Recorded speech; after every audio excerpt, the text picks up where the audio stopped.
Who's us? You mean the two of you or somebody else? There's nobody else.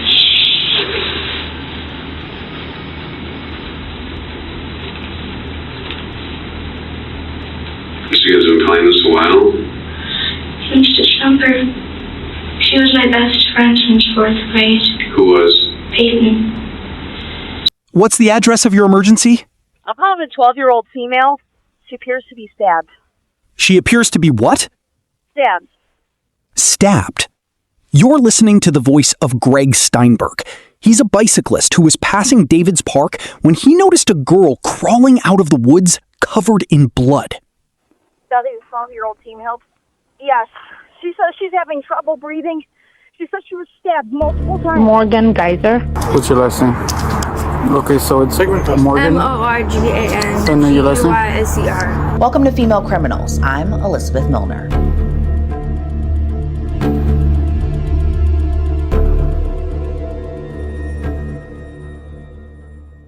Waukesha, Wisconsin. That's where we meet this week's female criminals, Anissa Weier and Morgan Geyser.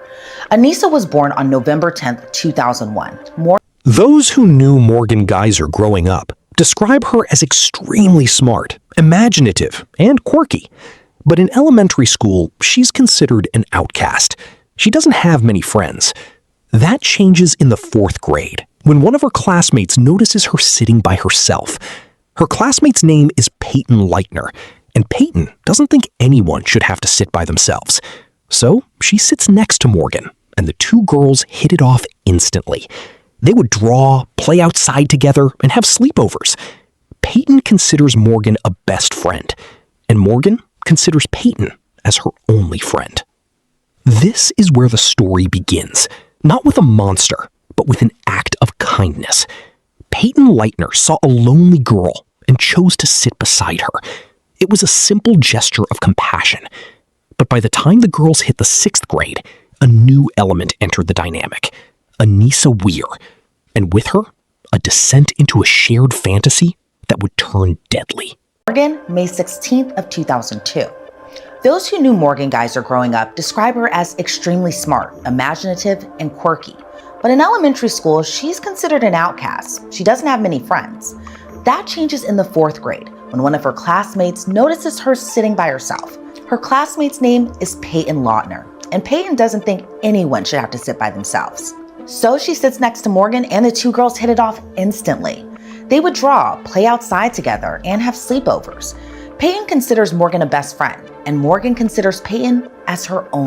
But by the time the girls are in the 6th grade, that's when Anissa Weier enters the picture. It was around the 6th grade when Anissa moved into the same apartment complex as Morgan Geyser. The two would see each other every day on the school bus, and they become friends. Anissa and Morgan's bond was interesting, to say the least.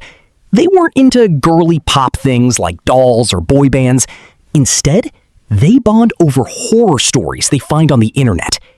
Anissa and Morgan develop an interest in something called creepypasta. Creepypastas are essentially urban legends or scary stories which are shared and copied around the internet. There's one particular legend Anissa and Morgan take a special interest in: Slender Man. A simple shared interest in scary stories. Harmless, right? Not when you're talking about two preteens with undiagnosed mental illnesses. Anissa Weier and Morgan Geyser didn't just read about Slender Man. They believed he was real. They studied the lore like scripture. They joined online communities where the line between fiction and reality was deliberately blurred. They became convinced that the fate of their families depended on their obedience to a faceless demon. Bicyclist who was passing David's Park when he noticed a girl crawling out of the woods covered in blood. Are you with this 12-year-old female? Yes, she says she's having trouble breathing. She said she was stabbed multiple times. Stabbed multiple times? Yes. Okay, sir, are you with her right now? Yes. Is she awake? She's awake. Is she breathing? Yeah, she's breathing. She said she can take shallow breaths. She's alert. Okay, stay. We played on the side for a little bit, and we went in the bathroom, and then we were singing songs. Then what? And then Serena suggested that we go for a walk. Okay. And then she jumped on Bella, and she held her to the floor. Where did you guys get the knife from? My kitchen. Your kitchen? Anna did. So who left the house with that? I think Anna did. It was in the bag. Anna packed the bag. We both packed today. We knew about this since December. One day she just told me that we had to. What do you mean she told you to? I mean, she told us we had to kill her. 12 years old. Planning Hey, Wither, we're sending the police department. Don't hang up, okay? Hold on just a minute. Don't hang up. Okay. Okay. Hold on just a minute, sir. We're sending officers.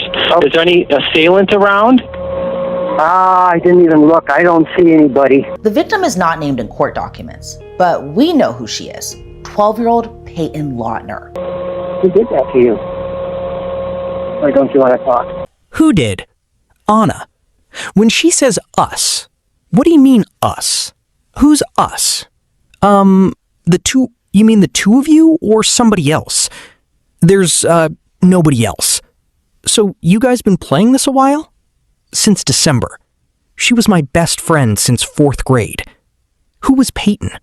So why did you pick Peyton? I didn't pick her. Who picked her? Whoever Anna was talking about. She made it seem necessary, and I figured if it was necessary, then I would. Weir, the more dominant personality, had convinced Geyser that a he, Slender Man, demanded a sacrifice. The victim was Peyton. The logic was flawless in their deluded minds. Kill one friend to save the rest of their families. It was a necessary evil. This is the pathology at the heart of this case, a shared psychotic disorder where one person's delusion becomes the other's reality. The state of Wisconsin, however, had to decide if this was an excuse or an explanation. Morgan sit behind bars, Peyton faces a different battle, recovery. She's released from the hospital 1 week after her near murder. While her physical wounds would eventually heal, her mental recovery would take much longer. Remember, Peyton thought of Morgan as a friend, and now Morgan and her friend Anissa are accused of stabbing her and leaving her in the woods to die. She bravely returns to school in the fall, but for years... There are all kinds of mental diseases, Ethan. I dare say most people have them. But if we simply said all mental diseases or defects would result in a pass on criminal responsibility, the prisons would be empty, because basically everybody has one. I'm afraid of heights. Is that a mental disease? Yes. Would it justify me doing things like the defendant did in this case? Absolutely not. You're going to hear evidence that they were planning this for months and months. This was the prosecution's argument. Premeditation. If they were truly afraid of an immediate threat from a supernatural being, why did they hit snooze on the murder plan? Why plan for months? The prosecution argued this wasn't a delusion. It was a desire to please a friend. For them, the fantasy was a cover, not a cause. First, Peyton lives with trauma and fear. She would later admit in an interview she slept with broken scissors under her pillow because of what Morgan and Anissa did to her. From 2014 to 2017, Morgan and Anissa's cases worked their way through the courts. Over the years, they're held at a secure juvenile detention center, but they also spend some stretches at state hospitals. Multiple competency evaluations are ordered to determine... They don't. They go back to sleep. Morgan has the knife. Remember, we're supposed to believe that Morgan is the dominant character here, who's leading Anya down the wrong path. And yet it's in the woods. In the woods, Morgan's got a knife. What does Anya do? Anya's Morgan's holding back. She's waiting. Anya says, go berserk. Go for it. It's Anya, not Morgan, that initiates the final act. Morgan is the one that does the stabbing. I'm not denying that. But it's on Anya's command. The prosecution painted a picture of a calculated, if bizarre, conspiracy. They highlighted the planning, the code words, the details. They argued that mental illness isn't a get-out-of-jail-free card. If you can plan for months, you can conform your conduct to the law. This was a choice, they argued. A terrible, violent choice made out of loneliness and a desire for friendship. The ticking clock of justice was counting down to a verdict that would define these girls' lives forever. 2 11-year-olds found one another, and then shortly after that, Anissa lost touch with reality and fell prey to that delusion. During this phase of trial, it's the defense who has the burden of proof. They begin their case by calling someone who knows Anissa better than anyone, her dad, William Wire. While she was at Prairie Middle School, or Prairie Grade School, excuse me, did there come a time when there was some difficulty in the home? Yes. Anissa's mother and I are divorced. We were going through the divorce at the time that Anissa was at elementary school at Prairie. Anissa's dad testifies that after the divorce, he noticed changes in her behavior. She became quieter and more withdrawn. But he says he didn't see those changes as a sign of what was to come, even as Anissa began her friendship with Morgan. My first experience with Morgan was dropping Anissa off at the bus stop and seeing Morgan come down the hill to the bus stop. What did you notice about Morgan? My initial perceptions of Morgan was that she was curious. She came to the bus stop one day wearing a mask, seemed to be a Halloween mask of one of the Teenage Mutant Ninja Turtles. There was one occasion where she came to the bus stop wearing If you boil this whole thing down, it's very simple. It comes down to, did she have to or did she want to? If you find she had to, if she really believed Slender Nan was going to kill her or her family, well, then maybe she couldn't comply with the requirements of the law. But this wasn't a had to. This wasn't a kill or be killed. The silly thing about this was I didn't immediately know I was in danger until after Morgan stabbed Peyton. That's what she told Detective Truss. That's the truth. It was not kill or be killed. It was a want. And because it was a want, she could comply with the requirements of the law. It was a choice. Ultimately, the court decided that Anissa Wire and Morgan Geyser were not criminally responsible due to mental disease or defect. They were deemed sick, not evil. They were sent to mental health institutions, Wire for 25 years and Geyser for 40 years. The judge called it a reasonable and fair commitment. It was a verdict that acknowledged the reality of their severe mental illness. But the system of justice is built on the hope of rehabilitation. She said yes, and that's where we left it. She went to bed that night with no further issues. The jury also hears from Anissa's former classmate, who's only identified as KN. But did KN's testimony help the defense's case or the prosecution's? And do you recall ever talking to Anissa about proxies? Yes. And do you ever recall the time talking to Anissa about her? There will be a point when it's my anticipation she will be, or believe she will be ready for conditional release in the coming months. Okay, how many months is that? If you had to estimate, is it 2? I don't know. Let's just assume hypothetically, the path that you've seen with Morgan, the positive trajectory you've seen, let's just assume it continues exactly as you've seen. Is 2 more months at Winnebago sufficient? My best estimate would be 6 to 12 months. After years in the Winnebago Mental Health Institute, and against the objections of prosecutors, a judge granted Morgan Geyser conditional release. She was to live in a group home with a GPS monitor. The decision was controversial. Prosecutors pointed to Geyser's history of secrecy, her reading of gory novels, and a disturbing correspondence with a man who collected murder memorabilia. The question hung in the air. How do you trust the rehabilitation of a mind that once so easily Understand the nature of what you're doing. Following days of testimony, each side gets one last chance to argue their case to the jury. If you boil this whole thing down, it's very simple. It comes down to, did she have to or did she want to? If you find she had to, if she really believed Slender Man was going to kill her or her family, well, then maybe she couldn't comply with the requirements of the law.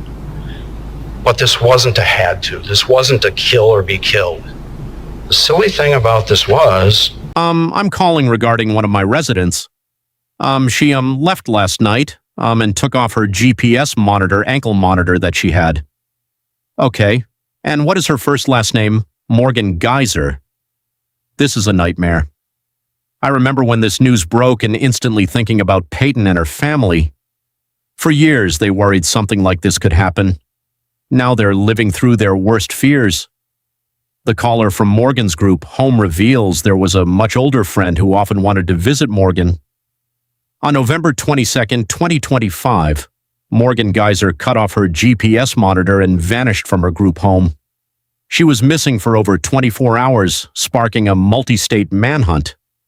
The fear was immediate and palpable. But what drove a woman who had been given a second chance to abandon it all? What was the event that turned this into a thriller, not just a news story? The answer lies in a disturbing pattern. She had been meeting a man, a 43-year-old acquaintance, and she feared the group home would stop the visits. Information, including the entirety of the recorded statements. And again, as I said, perhaps most importantly, they also looked at what was feeding into these children's head while they were learning about Slender Man, about creepypasta, about life at Slender Mansion in the Nicolay Forest that they were walking to that. They knew what was said by both girls. They knew from the police report. The jury has a huge task on their hands, and they don't come to a Hey guys, hey, you guys, hey, unfortunately, you guys can't be back here. I believe that, Robin's police department, you're able to sleep in their lobby. We'll just move around. What was that? We'll just move around. Okay, thank you. I appreciate that. Sorry to bother you guys. So, okay, I appreciate you guys being understanding. Thank you so much. You're looking at body cam video from police officers in Posen, Illinois. Morgan and her friend are at a truck stop, pretty much stranded after running out of cash.